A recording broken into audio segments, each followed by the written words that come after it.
ಜ್ಞಾನ ಬಂಧನಕ್ಕೆ ಕಾರಣ ಅಜ್ಞಾನ ಆಗಿರುವುದರಿಂದ ಜ್ಞಾನವೇ ಅದಕ್ಕೆ ಪರಮ ಸಾಧನವಾಗಿರುವುದರಿಂದ ಬಂಧ ವಿಮೋಚನೆಯಾಗಿ ಮುಕ್ತಿಯನ್ನ ಪಡಿಬೇಕನ್ನುವ ಸಾಧಕ ಅನಿವಾರ್ಯವಾಗಿ ಜ್ಞಾನದ ಉಪಾಸನೆಯನ್ನ ಮಾಡಲೇಬೇಕು. ಆ ಜ್ಞಾನ ಎಲ್ಲಿ ಸಿಗುತ್ತದ ಅಂದ್ರೆ ಸದ್ಗುರುನಾಥನ ಹತ್ರ ಗುರುವಿಗೆ ಶರಣಾಗತನಾಗಿ ಗುರು ಸೇವಾ ಶುಶ್ರೂಷಾದಿಗಳನ್ನ ಮಾಡಿ ಸಂಪೂರ್ಣ ಕೃಪೆಗೆ ಪಾತ್ರರಾಗಿ ಗುರುವಿನಿಂದ ಅನುಗ್ರಹಿಸಲ್ಪಟ್ಟ ತತ್ವಜ್ಞಾನವು ಹೃದಯ ಗ್ರಂಥಿ ಛೇದನ ಪೂರ್ವಕ ಪರಮಾನಂದ ರೂಪವಾದ ಮುಕ್ತಿಯ ಅನುಭವವನ್ನು ನಮಗೆ ತಂದುಕೊಡ್ತಾರೆ. ಆ ವಿಷಯ ಬಹಳ ಚಂದದ. ಇದರ ಪೂರ್ವಾಪರತೆಯನ್ನ ನಮ್ಮ ಮನಸ್ಸಿಗೆ ಹೌದನ್ನುವಂಗ ಮಹಾಪುರುಷರೆಲ್ಲರೂ ನಿರೂಪಣೆ ಮಾಡೋರಾದ. ಆರಂಭದಲ್ಲಿ ಪರಮ ಪೂಜ್ಯರಾಗಿರುವ ಗುರುನಾಥ ಮಹಾರಾಜರು ಸಂಘದಲ್ಲಿ ಈ ಕಡೆ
तद्विद्धि प्रणिपातेन परिप्रश्नेन सेवया उपदेक्षन्ति ते ज्ञानं ज्ञानिनः तत्त्वदर्शिनः.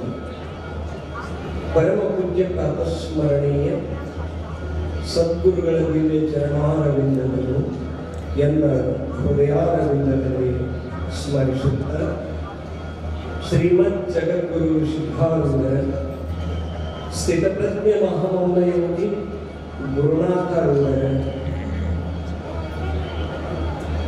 ಆರುಢ ಜ್ಯೋತಿ ಶಿವಪುತ್ರ ಮಹಾಸ್ವಾಮೀಜಿಯವರ ಅಡಿದಾವರೆಗಳಲ್ಲಿ ಒಡಮಟ್ಟು ಈ ವೇದಿಕೆಯ ದಿವ್ಯ ಸಂವಿಧಾನ ಸ್ಥಾನದಲ್ಲಿ ಅಲಂಕೃತರಾಗಿರ್ತಕ್ಕಂಥ ಪರಮ ಪೂಜ್ಯರು, ಶ್ರೋತ್ರಿಯ ಬ್ರಹ್ಮನಿಷ್ಠರು, ಸಾಧು ಚಕ್ರವರ್ತಿ, ಪಂಚ ಮಠಾಧೀಶ, ನಿರಾಧಾರಿ, ನಿರಾಡಂಬರ, ದೇಶಿಕೋತ್ತಮ, ಶಾಂತಿ ಬ್ರಹ್ಮರೆಂದೇ ಪ್ರಖ್ಯಾತರಾದ ಇಂಚಲದ ಅಪ್ಪಾಜಿಯವರ ಶ್ರೀಪಾದದಲ್ಲಿ ನತಮಸ್ತಕನಾಗಿ ತತ್ಸ್ವರೂಪಿಗಳೇ ಆಗಿರ್ತಕ್ಕಂಥ ಪರಮ ಪೂಜ್ಯರು, ಶ್ರೋತ್ರಿಯ ಬ್ರಹ್ಮನಿಷ್ಠರು, ನ್ಯಾಯ ವೇದಾಂತ ಆಚಾರ್ಯರಾದ ಕಾಡಲ್ಕೊಪ್ಪದ ದಯಾನಂದ ಅಪ್ಪಾಜಿಯವರನ್ನೇ ಮೊದಲುಗೊಂಡು ಈ ವೇದಿಕೆಯಲ್ಲಿ ಆಸನಸ್ಥರಾಗಿರ್ತಕ್ಕಂಥ ಎಲ್ಲ ಪೂಜ್ಯಪಾದರ ಹಾಗೂ ಮಾತೆಯರ ಶ್ರೀಪಾದದಲ್ಲಿ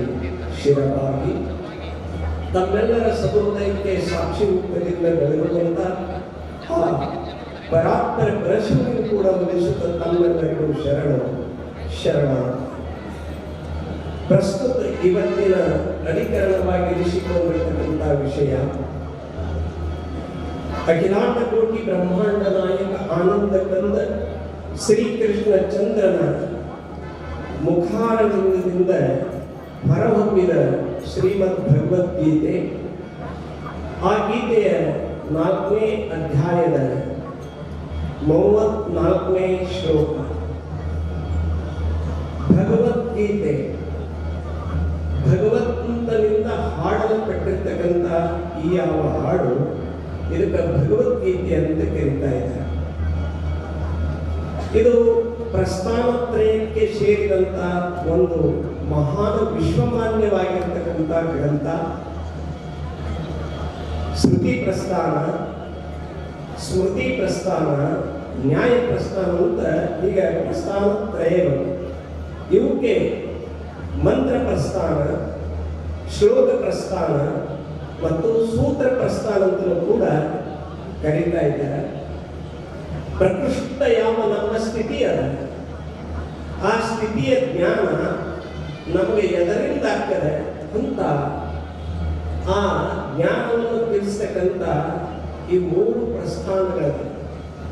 ಶ್ರುತಿ, ಶ್ರೀಯತೆ ಈ ಶ್ರುತಿ ಯಾವ ಋಷಿ ಮುನಿಗಳು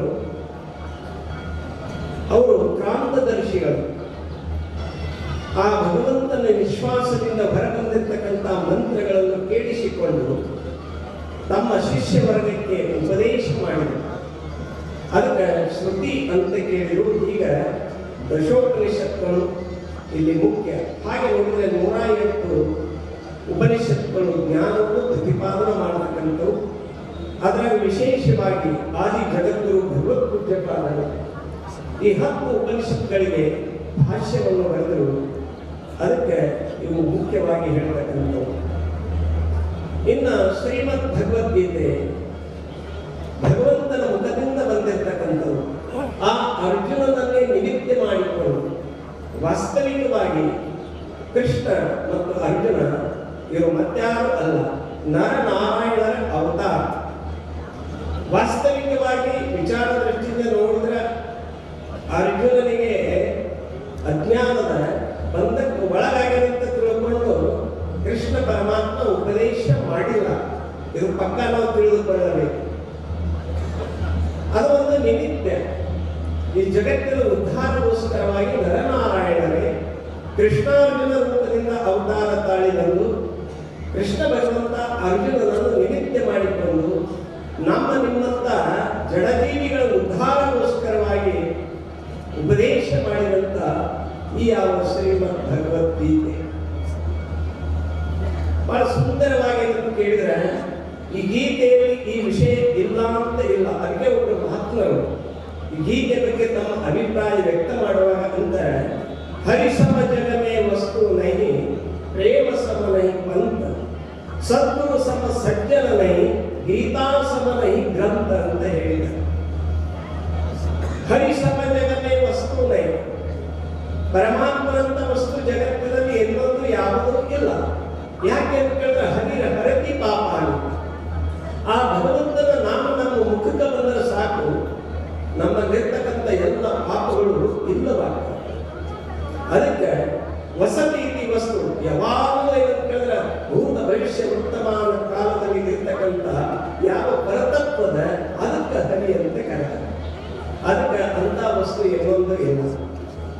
ಪ್ರೇಮ ಸಮನ ಪಂಥ, ಪ್ರೇಮ ಅಂದ್ರೆ ಭಕ್ತಿ ಸಮ. ಭಕ್ತಿ ಅಂತ ಪಂಥ ಇನ್ನೊಂದು ಸಂಪ್ರದಾಯ ಈ ಜಗತ್ತಿನಲ್ಲಿ ಇಲ್ಲವೇ ಇಲ್ಲ. ಅದಕ್ಕೆ ಪ್ರೇಮ ಸಮನ ಪಂಥ ಅಂತ ಹೇಳಿದರು. ಸದ್ಗುರು ಸಮ ಸಜ್ಜನನೇ, ಸದ್ಗುರುವಿನಂತ ಸಜ್ಜನ ಈ ಜಗತ್ತಿನಲ್ಲಿ ಇನ್ನೊಬ್ಬರು ಇಲ್ಲ. ಎಲ್ಲರೂ ಅದರಲ್ಲೂ ಕೂಡ ಏನಾದರೂ ಏನಪ್ಪ ಅಂತ ಕೇಳಿದ್ರೆ ಆತ್ಮನಸ್ತು ಕಾಮಾಯ ಸರ್ವಂ ಪ್ರಿಯಂ ಭವತಿ ಅಂದಂತೆ ಯಾವ್ದಾದ್ರು ತಮ್ಮ ಉದ್ದೇಶಕ್ಕೋಸ್ಕರವಾಗಿ ಇನ್ನೊಬ್ಬರ ಮೇಲೆ ಪ್ರೀತಿ ಪ್ರೇಮ ಮಾಡುವುದು ಜಗತ್ತಿನಲ್ಲಿ ಅದರ. ಆದರೆ ಸದ್ಗುರು ಅಂತವನಲ್ಲ. ಅದಕ್ಕೆ ಹೇಳಿದ್ರು ಸದ್ಗುರು ಸಮ ಸಜ್ಜನ ನೈ. ನಮ್ಮಿಂದ ಏನು ಅಪೇಕ್ಷೆ ಮಾಡಂಗಿಲ್ಲ ಯಾರು ಸದ್ಗುರುನಾಥ. ಆದರೆ ತ್ರಿಕರಣಪೂರ್ವಕವಾಗಿ ಅವರಿಗೆ ಶರಣಾಗತರಾಗಬೇಕು. ಏನಪ್ಪಾ ಅಂತ ಕೇಳಿದ್ರೆ ತನು ಮನು ಧನ ಇವೆಲ್ಲ ಸಮರ್ಪಣೆ ಮಾಡ್ಬೇಕಂತ ಹೇಳ್ತಾರಲ್ಲ, ಇದು ಯಾಕೆ ಅವರು ತಗೋತಾರೆ ಅಂತ ಕೇಳಿದ್ರೆ ಅದರಲ್ಲಿರ್ತಕ್ಕಂಥ ಯಾವ ನಮ್ಮ ವ್ಯಾಮೋಹದ ಆ ವ್ಯಾಮೋಹ ಆ ಲೋಕ ಬೆಳೆಸುವುದರ ಸಂಬಂಧವಾಗಿ ಅವರಿಗೆ ನಾವು ಅದು ಅರ್ಪಣೆ ಮಾಡಬೇಕು. ಆದ್ರೆ ಅವರು ಸರ್ವಸಂಗ ಪರಿತ್ಯಾಗಿಯಾಗಿರ್ತಕ್ಕಂಥ ಮಹಾತ್ಮನಿಗೆ ಅವನಿಗೆ ಬೇಕಾಗಿದೆ. ಅದಕ್ಕೆ ಸದ್ಗುರು ಸಮ ಸಜ್ಜನರು. ಇವು 3 ಉದಾಹರಣೆಗಳನ್ನು ಬಳಸಿಕೊಂಡು ಗೀತಾಸಮನ ಈ ಗ್ರಂಥ ಭಗವದ್ಗೀತೆ ಅಂತ ಗ್ರಂಥ ಈ ಜಗತ್ತಿನಲ್ಲಿ ಇನ್ನೊಂದು ಯಾವುದೂ ಇಲ್ಲ ಅಂತ ಹೇಳಿ ಇಂಥ ಆ ಭಗವಂತನಿಂದ ಹಾಡಲ್ಪಟ್ಟಿರ್ತಕ್ಕಂಥ ಯಾವ ಈ ಗೀತೆ ಏನ್ ಹೇಳ್ತಾರೆ ಇಲ್ಲಿ, ಗುರುವಿಗೆ ಶಿಷ್ಯನಾಗಿರ್ತಕ್ಕಂಥವನು ಹೇಗೆ ಜ್ಞಾನಾರ್ಜನೆ ಮಾಡಬೇಕು, ಯಾವ ರೀತಿಯಾಗಿ ಅಂತ ಕೇಳಿದ್ರೆ ಅವ ಶರಣಾಗತನಾಗಬೇಕು, ಗುರುವಿನಲ್ಲಿ ಯಾವ ರೀತಿಯಾಗಿ ಅವ ನಡೆದುಕೊಳ್ಳಬೇಕು, ಆ ಗುರುವಿನ ಅನುಗ್ರಹಕ್ಕೆ ಪಾತ್ರನಾಗಿ ಅವ ಯಾವ ಜ್ಞಾನ ಸಂಪಾದನೆ ಮಾಡಬೇಕು ಅನ್ನುವ ವಿಚಾರವನ್ನು ಈ ಶ್ಲೋಕದ ಮುಖಾಂತರವಾಗಿ ಪರಮಾತ್ಮ ಹೇಳ್ತಾನೆ.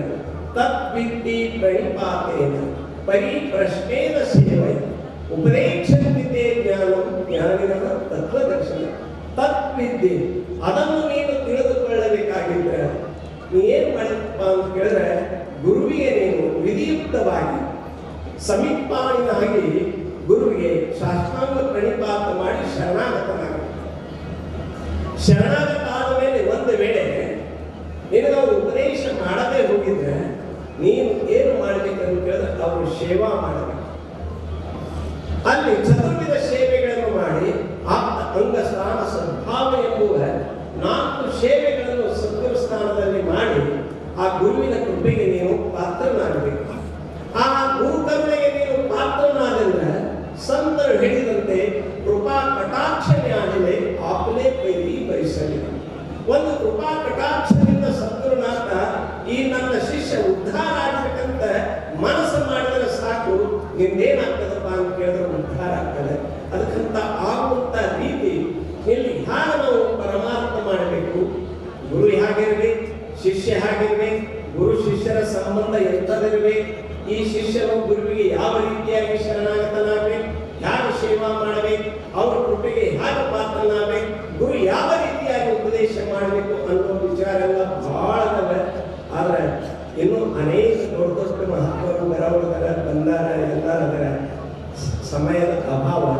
ಅದಕ್ಕೋಸ್ಕರವಾಗಿ ನಾವು ನೀವೆಲ್ಲರೂ ಮಹಾತ್ಮರು ಹೇಳ್ತಕ್ಕಂಥ ಉಪದೇಶವನ್ನು ಜಗದ್ಗುರು ಸಿದ್ಧಾರಣ ಕೃಪಾಶೀರ್ವಾದದಿಂದ ಅದನ್ನು ಆಲಿಸಿ ಅದನ್ನು ಶ್ರವಣ ಮನನ ನಿಧಿಧ್ಯಾಸನ ಮಾಡಿ ನಾನು ಯಾರಂತ ಯಥಾರ್ಥವಾಗಿ ತಿಳಿದುಕೊಂಡು ಈ ಭವಬಂಧನದಿಂದ ಮುಕ್ತ ಆಗುವಂತೆ ಎಲ್ಲ ಪೂಜ್ಯರು ನಮ್ಮನ್ನು ಕರುಣಿಸಿದೆ ಅಂತ ಹೇಳುತ್ತಾ ಈ ವಾಕುಸ್ತು ರೂಪ ಸೇವೆಯು ಜಗದ್ಗುರು ಸಿದ್ಧಾರೂಢರೇ, ಸ್ಥಿತಪ್ರಜ್ಞ ಗುರುನಾಥರೂಢರೇ, ಪೂಜ್ಯ ಕುಂಚಲದ ಅಪ್ಪಾಜಿಯವರ ಎಲ್ಲ ಪೂಜ್ಯಪಾದರ ಶ್ರೀಪಾದದಲ್ಲಿ ಸಮರ್ಪಿಸುತ್ತಾ ಈ ಉಪನ್ಯಾಸಕ್ಕೆ ವಿರಾಮ. ಪೂಜ್ಯ ಶ್ರೀ ಶರಣರಲ್ಲಿ